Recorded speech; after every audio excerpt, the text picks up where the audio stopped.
ये मेरी जिंदगी बेजान लाश थी, बरसों से प्यार को तेरी तलाश थी। छोटे शहर बड़े मुसव्वरों का मरकज़ होते हैं, लेकिन छोटे शहरों के इन मुसव्वरों को मुख्तलिफ वजूहात से वो प्लेटफार्म और वो फ़रोग नहीं मिल पाता है जो बड़े शहरों में हासिल हो जाता है। ऐसे ही बाराबंकी ज़िले के गुलूकार मोहम्मद शकील हैं। मोहम्मद शकील तकरीबन 25 बरस से मोहम्मद रफ़ी, मोहम्मद अज़ीज़ और शब्बीर साहब की आवाज़ में हूबहू उनकी तरह ही गाने गाते हैं। 12 साल की उम्र से और मैं रफ़ी साहब, शब्बीर साहब, अजीज़ साहब इन्हीं महान सिंगरों के गीत गा के थोड़ा बहुत मुकाम हासिल किया।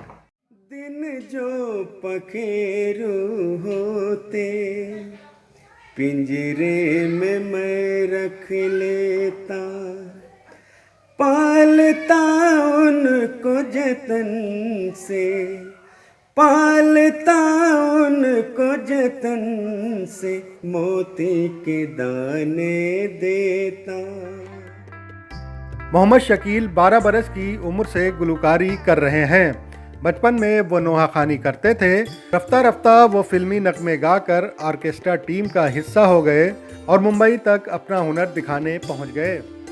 लखनऊ के हमारे एक दोस्त थे, उन्होंने हमको बॉम्बे भेजा, तो वहाँ पर जब हम गए तो उन्होंने भी सुना मुझे, तब मुझे चांस दिया अपने ग्रुप में। तो उसमें बड़े बड़े आर्टिस्ट भी गा चुके थे, जैसे उदित नारायण साहब, कुमार शानू साहब उसमें गाए, तो उसमें भी हमारी एंट्री हुई। तेरा नाम जाने वफा है, मगर तू बड़ी बेवफा है। बाराबंकी और अतराफ के अजला में मकबूलियत और मुंबई तक का सफ़र करने के बावजूद घरदारी की वजह से मोहम्मद शकील को वो जगह हासिल नहीं हो पाई जिसके वो ख्वाहा हुआ करते थे। घरदारी की वजह से परिवार में एक तरह से मतलब मन गए, या उसको कहो या तो बिज़ी हो गए परिवार में, बाहर निकल नहीं पाए। बाकी और सब हमारे दोस्त लोग हमको चांस देने के लिए किया, हमारे साथ चलिए मैं वहाँ ले चलूँगा, मगर हम खुद जो है एक परिवार में बन गए। मोहम्मद शकील ने गुलकारी की कोई तरबियत या तालीम हासिल नहीं की है। उन्हें जो कुदरत ने दिया है उसके लोग कायल हैं और बाहर निकलने का मशवरा देते रहते हैं। सीखा कहीं नहीं, मतलब मुझे बताया किसी ने नहीं, गॉड गिफ्ट है ये। हाँ, गॉड गिफ्ट दिया गया। कानपुर में राजू श्रीवास्तव ने सुना तो गले लगा लिया, हाथ हाथ मिलाया, गले लगा लिया कि यार अच्छी आवाज़ के मालिक हो तो आओ, दिल्ली आ जाओ, बॉम्बे आ जाओ। दिल्ली आओगे तो हम सपोर्ट करेंगे।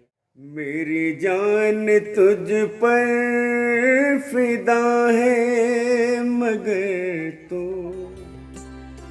मोहम्मद शकील बेहतरीन आवाज़ के मालिक होने के बावजूद मुसलसल तरक्की के बजाय खसारे में जा रहे हैं।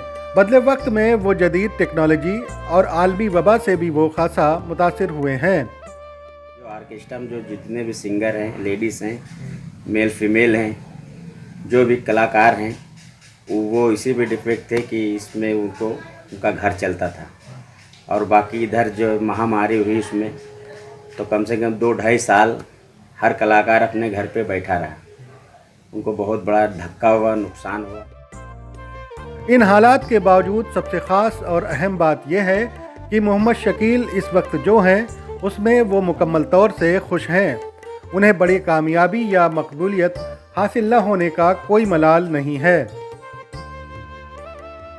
हमको मलाल हमको किस चीज़ का नहीं, हम खुद नहीं गए, जितने में हैं उतने में खुश हैं। और हमको मलाल नहीं, अगर हम आगे बढ़ते तो इंशाल्लाह हमको भी ऐसे प्लेटफॉर्म मिल जाते। अगर हमने उधर देखा नहीं। मैं अपील करना चाहता हूँ, डायरेक्टर हो, जो अच्छे बड़े सिंगर्स हों, जैसे अब पुराने में नहीं रहेगा, अजीज़ साहब नहीं रहेंगे, रफ़ी साहब नहीं रहेंगे, उनको ये चाहिए कि हर ज़िले में आएँ और जो अच्छे अच्छे सिंगर उनको चांस दें। मोहम्मद शकील के पास जो हुनर है, ऐसे हुनर से छोटे शहर पटे पड़े हैं। इसलिए वो बड़े आर्टिस्टों से अपील करते हैं कि वो छोटे शहरों के जानिब भी रुख करें। ईटीवी भारत के लिए बाराबंकी से मोहम्मद उमैर की रिपोर्ट।